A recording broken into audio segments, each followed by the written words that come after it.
Have you ever set a fitness goal, maybe even mapped out some steps in your head, but when it came to actually build a routine, it all just felt like a mess? You're not alone. And in today's video, we turn that chaos into a clear, personalized plan that works for you. Welcome back to my channel, my friends. In the last episodes of this Fitness Flow series, we have talked all about how to set your goals, how to consider you in the process, and how to manage what you really want in your journey. And today, we take all the little steps and details that we have collected throughout the last episodes and put them together to create a training routine that suits you. This is the point where intention becomes action and your fitness journey becomes structured, sustainable, and uniquely yours. Because let's be honest, even though we know what our goals are, our actionable steps, sometimes mapping out a concrete workout routine and maybe the workouts themselves as well kind of feels a bit overwhelming at times because it is so much all at once. And since for some of the events that I did in the past, but also the upcoming ones this year, I've created a routine for myself. I have collected all the steps and details that you need to consider when doing that for yourself, because sometimes we don't want to get a coach or we cannot spend all the money on these programs or a fitness coach. Then these steps can come in handy and you can follow along this video to create your own sustainable routine. And if you're new here, hi. I'm Elisa, a cognitive science master student who likes to explore how challenging yourself, guided by science, can improve your body, but especially your mind. And for a bit of context, after completing my first ever marathon earlier this year, my next goal is to improve my endurance performance, and I have sprinkled some high rocks and half marathon events in there to make the journey a bit more tangible for me. So now that I wasn't rude by not introducing myself, let's get into the video. Before we start with the steps that you can follow, we should know why planning actually matters. And it wasn't one of my videos if there wasn't a bit of science involved. You don't have to be a pro athlete to benefit from a plan. As a beginner, or maybe even as a beginner, having a plan reduces friction. It gives you clarity, helps you stay consistent, and lets you track your progress. Scientific studies on goal setting and self-regulation show that when people have a clear, predefined structure, they are significantly more likely to stick with their routine and achieve their objectives. Furthermore, studies on decision fatigue show that reducing daily choices helps maintain willpower and consistency. So, pre-planning reduces friction. And let's be honest, when you come home from school, uni, or your job, the last thing you want to do is to start immediately thinking again and coming up with the workout for that evening. Because when you are already tired and exhausted from a big thinking day, it's good to have a plan so that you can get right into action without having to think or taking a break. Because let's be honest, once we sit on that sofa or lay on that bed, it's very hard to get up again. By having your sessions planned, it's harder to skip that session because you have it already on your list for today. Sorry, I needed to put my hair back because it is way too hot in the summer for me to wear my hair down. I don't know how all the girls are doing it. It's just not for me.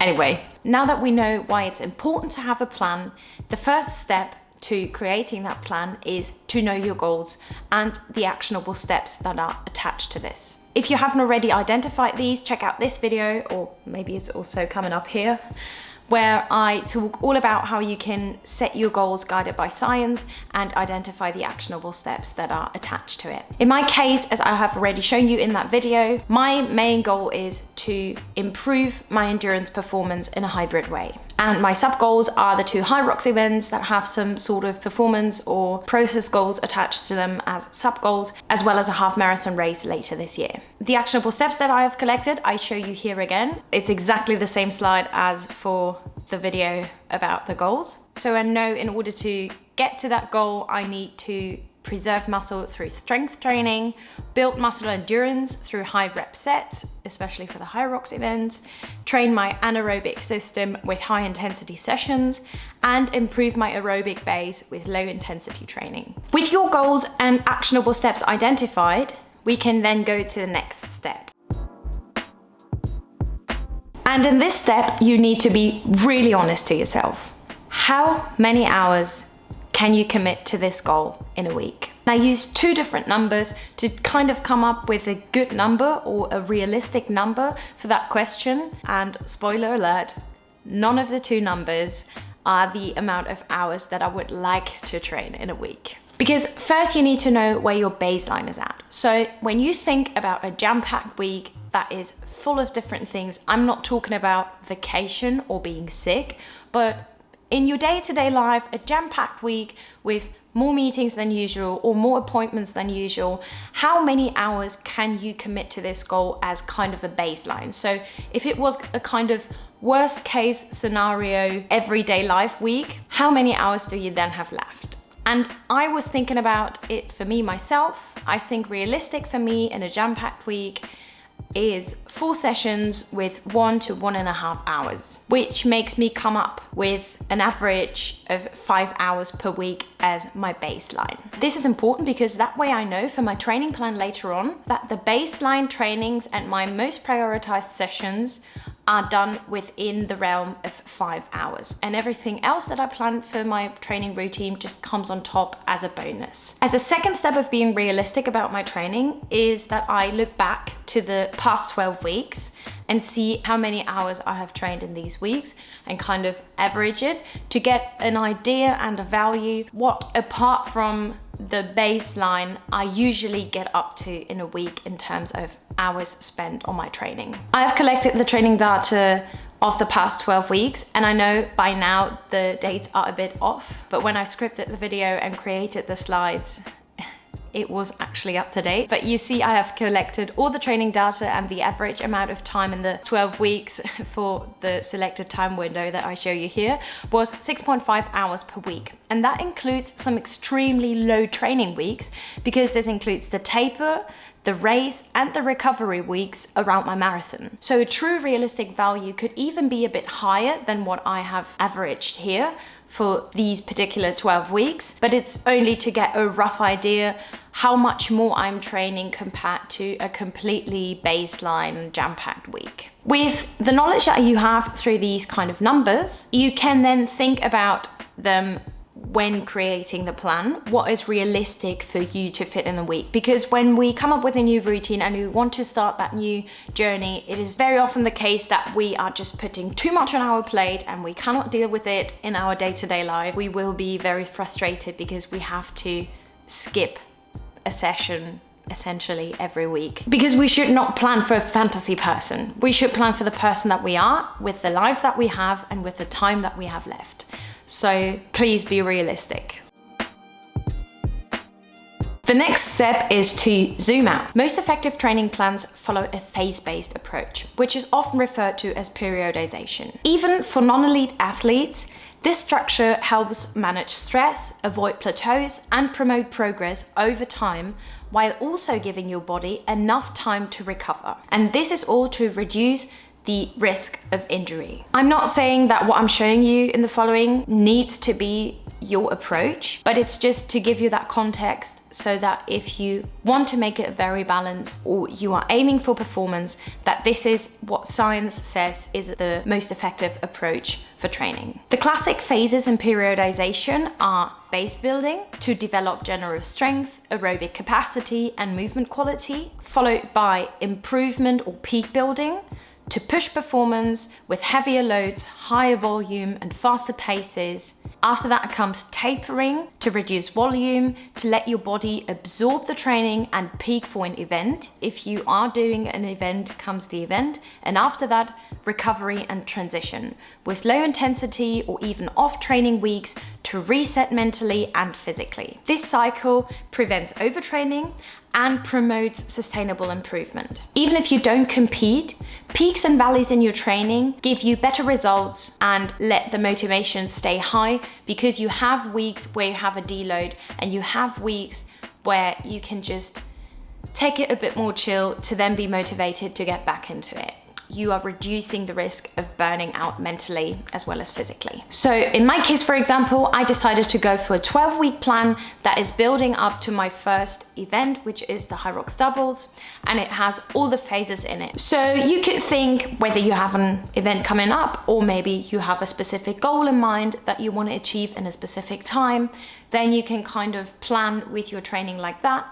And if you don't have a specific time, date, or deadline that you're working towards, you can just choose one to structure your plan and see how you go with the different phases of training and if it actually promotes your results in your journey.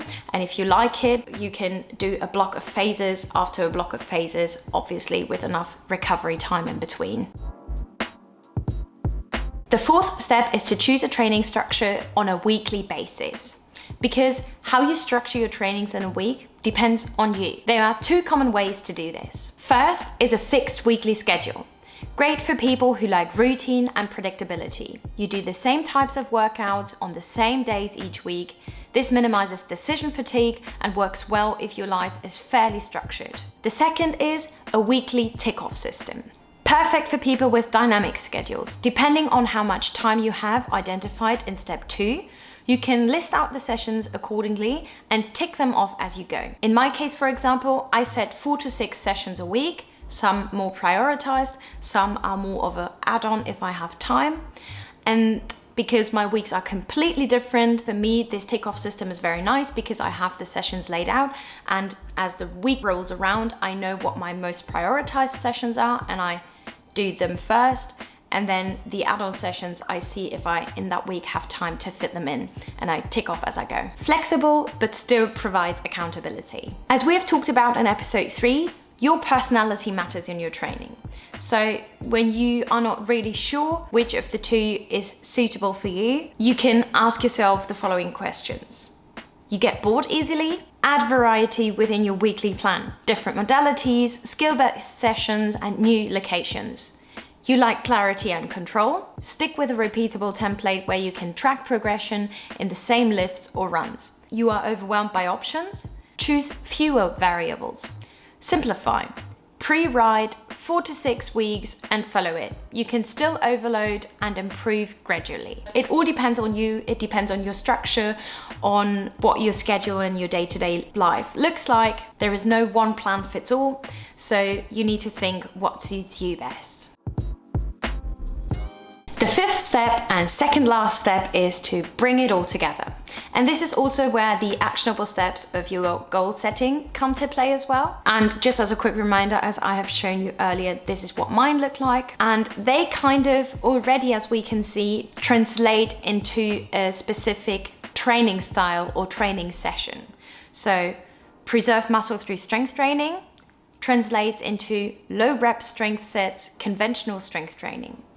Build muscle endurance through high rep sets translates to high rep sets, as already said, EMOM or circuit style workouts with lighter weights or body weight exercises.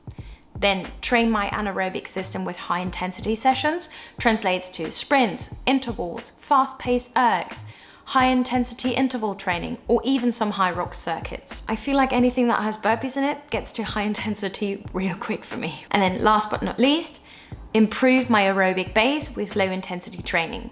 Translates into zone 2 runs, rides, or swims. So as you can see, translating my actionable steps into workout type or workout sessions makes it very easy now to know what I need in order to achieve my goal and what I need to kind of structure and schedule into my training plan. So in this step, you should think how you can translate your actionable steps into the sessions that you can later incorporate and schedule into the template that you have already thought about. So if your goal is to get more flexible and do not get as much pain or stiffness from sitting at your desk for a long time in a day, then you can kind of know that from the actionable steps that the sessions you want to do are mobility routines, stretching sessions, but also some base strength building as well as core strength building. And if you are not able to come up with sessions and the exercises yourself, you can always browse online and look for some inspiration. Maybe there are some nice follow along workouts that you really like, or maybe there are some workouts for the gym where you want to take elements out of. So you are very free to choose here. If of course you don't want to do that and you are afraid that you will do something wrong, you can always spend the money and get a coach or a tailored program for you, but please make sure that if you want to do that, you come prepared what you would like to incorporate in your training and how you would like to structure it to make it suitable for you. So for the example that I've given with the flexibility and body tightness, if you decide my weeks all look the same, I have a corporate job and not so much is changing all around that, maybe a fixed and predefined schedule for each and every week is fine for you, then it could look like on a Monday, you do a strength full body session and a cool down mobility. On Tuesdays, you rest. On Wednesdays, you have mobility and stability. You can do that at home or in the gym. On Thursdays, you have a core circuit, and then on Fridays, you rest, so that on Saturdays, you have that full body strength session and cool down mobility again. And then on Sunday, you have either rest or some active recovery, like a long walk outside or whatever floats your boat. So this is just a quick example for how the actionable steps turn into a kind of structure for your training. The sixth and final step is to plan your recovery.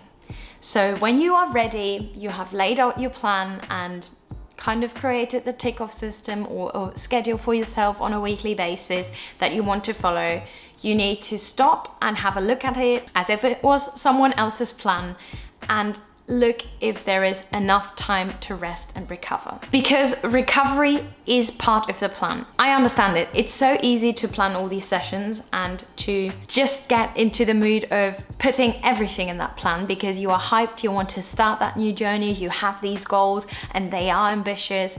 But recovery is one of the most important parts and key elements of your training plan. Science shows performance gains happen during rest, not the workout itself. Whether it's a rest day, a deload week, or sleep optimization, building rest into your plan is what is allowing you to keep training hard and smart. So please don't overwork yourself and increase your training slowly when starting out. So if you are just a beginner, don't do an increase by more than 10% each consecutive week. Otherwise, you most likely will suffer from injuries or get frustrated along the way. The best training plan isn't the one you find online. It's the one that fits you, your personality, your life, your schedule, and your mental energy levels as well. And it adapts over time. You don't have to be perfect. The plan doesn't have to be perfect. You just have to show up with intention week after week. And this plan, it's yours only.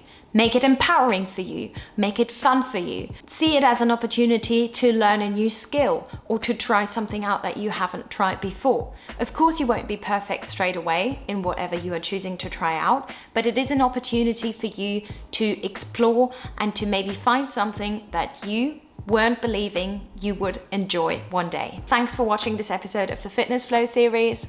If you liked it, please give it a thumbs up and consider subscribing. I'm doing content all around science and how you can use it for your training and for challenging yourself. And if you haven't already, check out the rest of this series. If you like this video, I feel like it will help you to make sense of all the steps in this video and to kind of complete the bigger picture. Comment below what was most helpful for you, or if you would like to have a video on any of the steps in detail, and hit that notification bell to stay tuned for the next episode, which is all about how to start with that routine that you have now created for yourself. And with that being said, I'd say stay curious, look after yourself, and I'll see you in the next one.